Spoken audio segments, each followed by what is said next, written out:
Aconteceria que os senhores industriais, os grandes industriais de tecido, os fabricantes de sedas, etc., fechariam as suas fábricas, despedindo os seus operários, e até as companhias de estradas de ferro seriam obrigadas a agir da mesma forma. O comércio e a indústria ficariam paralisados.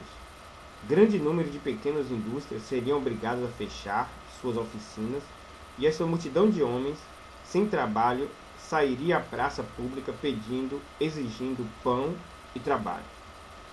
Atrás dela, a grande burguesia, animando-a com a sua influência e seu prestígio, sustentando-a com o seu dinheiro, viria fatalmente a luta, na qual o triunfo não seria certamente das armas.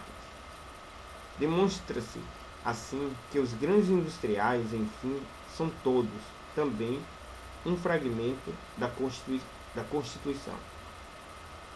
Os banqueiros. Imaginemos, por um momento, que o governo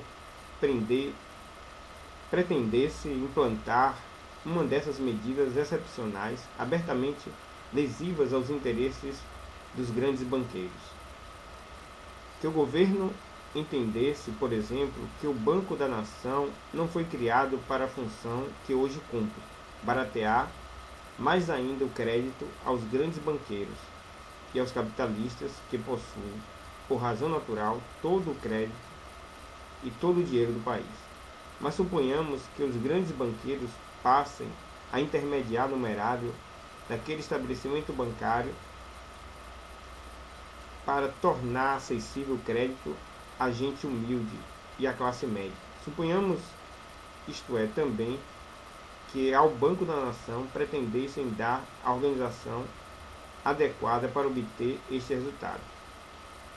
Poderia isso prevalecer?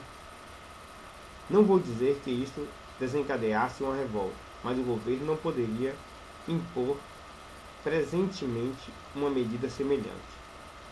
Demonstrarei por quê.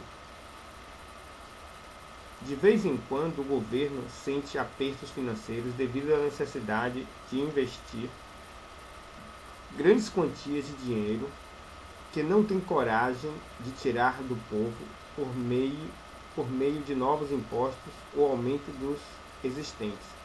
Nesses casos, fica o recurso de absolver o dinheiro do futuro, ou, o que é a mesma coisa, contrair empréstimos, empregando em troca do dinheiro que recebe adiantadamente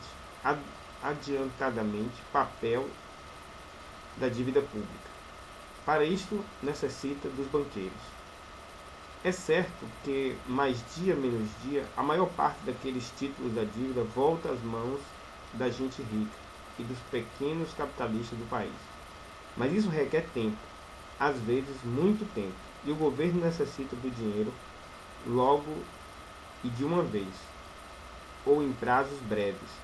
Para conseguir o dinheiro, serve-se dos particulares, isto é, de intermediários que lhe adiantem as quantias de que precisa, correndo depois por sua conta a colocação pouco a pouco do papel da dívida, locupletando-se também com a alta da cotação que a este título dá à bolsa artificialmente. Esses intermediários são os grandes banqueiros, e por este motivo a nenhum governo convém hoje em dia indispor-se com os mesmos. Vemos mais uma vez que também os grandes banqueiros, sejam eles quem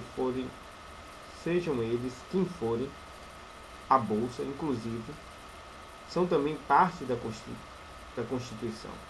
Suponhamos que o governo interessasse promulgar uma lei penal semelhante à que prevaleceu durante algum tempo na China, punindo na pessoa dos pais os roubos cometidos pelos filhos. Esta lei não poderia viger, pois contra ela se levantaria o protesto, com toda a energia possível, da cultura coletiva e da consciência social do país. Todos os funcionários, burocratas e conselheiros do Estado ergueriam as mãos para o céu, e até os sisudos senadores teriam que discordar de tamanho absurdo. e que, dentro de certos limites, também a consciência coletiva e a cultura geral da nação são partículas e não pequenas da Constituição. A pequena burguesia é a classe operária. Imaginemos agora que o governo, querendo proteger e satisfazer os privilégios da nobreza, dos banqueiros, dos grandes industriais e dos grandes capitalistas, tentasse privar das suas liberdades políticas a pequena burguesia e a classe operária. Poderia fazê-lo? Infelizmente sim. Poderia, mesmo que fosse transitoriamente. Os fatos nos demonstram que poderia. Mas se o governo pretendesse tirar a pequena burguesia e ao operariado não somente as suas liberdades políticas, mas a sua liberdade pessoal, isto é, pretendesse transformar o trabalhador em escravo ou servo, retornando à situação que se viveu durante os tempos da Idade Média, subsistiria essa pretensão? Não. Embora tivessem aliados ao rei, à nobreza e toda a grande burguesia, seria tempo perdido. O povo protestaria gritando: antes morrer do que sermos escravos. A multidão sairia à rua sem necessidade de que os seus patrões fechassem as fábricas. A pequena burguesia juntar-se-ia solidariamente com o povo, e a resistência desse bloco seria invencível, pois nos casos extremos e desesperados, também o povo, nós todos, somos uma parte integrante da Constituição. Os fatos reais do poder e as instituições jurídicas. A folha de papel. Esta é, em síntese, em essência, a Constituição de um país, a soma dos fatores reais do poder que regem uma nação. Mas que relação existe com o que vulgarmente chamamos Constituição? Com a Constituição jurídica? Não é difícil compreender a relação que ambos os conceitos guardam entre si. Juntam-se esses fatores reais do poder, os escrevemos em uma folha de papel e eles adquirem expressão escrita. A partir desse momento, incorporamos a um papel não são simples fatores reais do poder, mas sim verdadeiro direito, instituições jurídicas. Quem atentar contra eles, atenta contra a lei e, por conseguinte, é punido.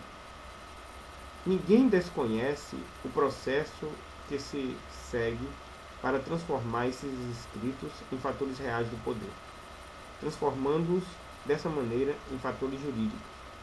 Está claro que não aparece neles a declaração de que os senhores capitalistas, o industrial, a nobreza e o povo, são um fragmento da Constituição, ou de que o banqueiro X é outro pedaço da mesma. Não, isto se define de outra maneira, mais limpa, mais diplomática.